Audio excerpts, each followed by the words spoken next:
जय श्री कृष्ण बधा वैष्णव ने आज આપણે એક પાઠશાલાની મુલાકાત લીધી જે અમરોલી છાપરા ભઠ્ઠા રોડ ઉપર આવેલી છે। મારા અંદાજ પ્રમાણે આ પાઠશાલા સુરતમાં વધારેમાં વધારે બાળકો આ પાઠશાલામાં છે। આજે આપણે પાઠશાલામાં બાળકોને આનંદ કરાવવાનો છે। અલ્પાહારનો પણ કાર્યક્રમ રાખ્યો છે। અલ્પાહાર આપણા તરફથી છે જે લાઈવ ઢોકળા રાખેલા છે જેથી બાળકોને આનંદ આવે। અને તમારી આજુબાજુમાં પણ ગમે ત્યાં પાઠશાલા ચાલતી હોય તો તમે પણ તમારા બાળકોને પાઠશાલામાં મોકલો अथवा तो तमारे अल्पाहार के एवा कोईपण कार्यक्रम करवा होय तो पाठशालानी मुलाकात ल्यो। चालो तो आपणे पाठशालानी मुलाकात लईए। ठाकोरजीनी सेवा करता होय मुखियाजी होय ने એને માનથી બોલાવાય એને વનપડે નો કહેવાય માનથી ઠાકોરજીના એની સેવા કરતા હોય મુખિયાજી એને મુખિયાજી કહેવાય। શું કહેવાય? મુખિયાજી।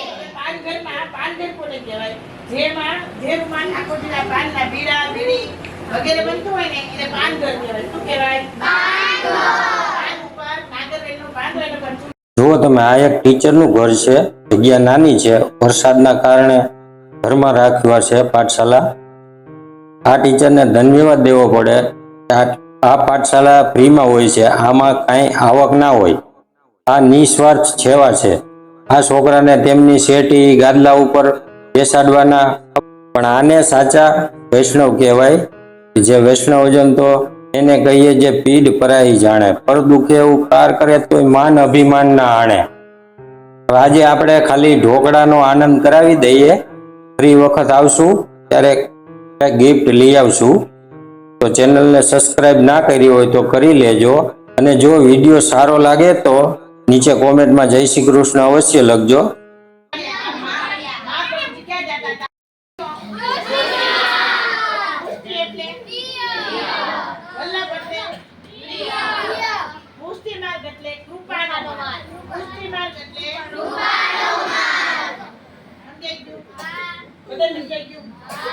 આપણા ગુરુ કોણ? મહાપ્રભુ કેટલા લાલન? મહાપ્રભુ જે કેટલા લાલન? ક્યાં ક્યાં?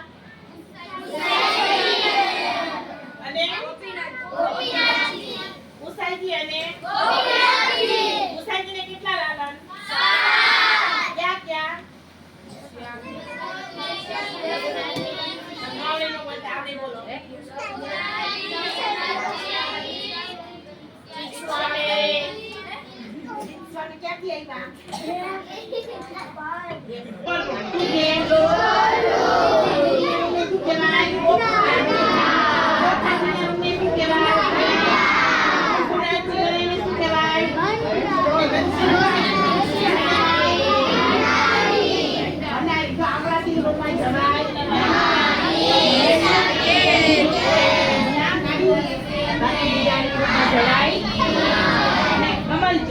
तो जे रूमમાં છે ને વૈષ્ણવ ઉભા રહીને દર્શન કરે ને એને શું કહેવાય? જે રૂમમાં વૈષ્ણવ ઉભા રહીને દર્શન કરે એને શું કહેવાય?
છે જુઓ. પણ હવે આને ચાલુ કરાવો.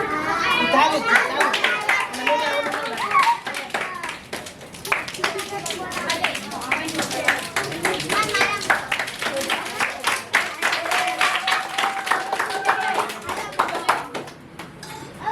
વાળો, એક એક વાળો.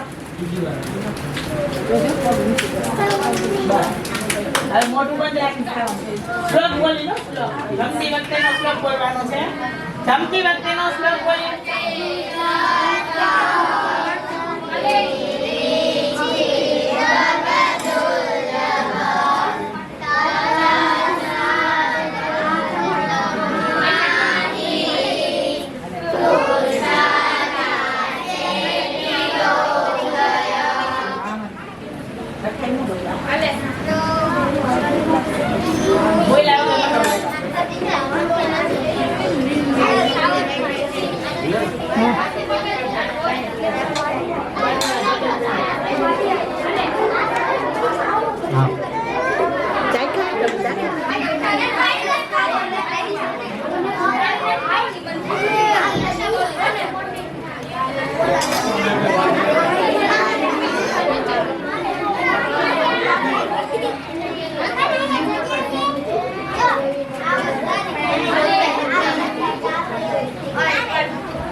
અંદર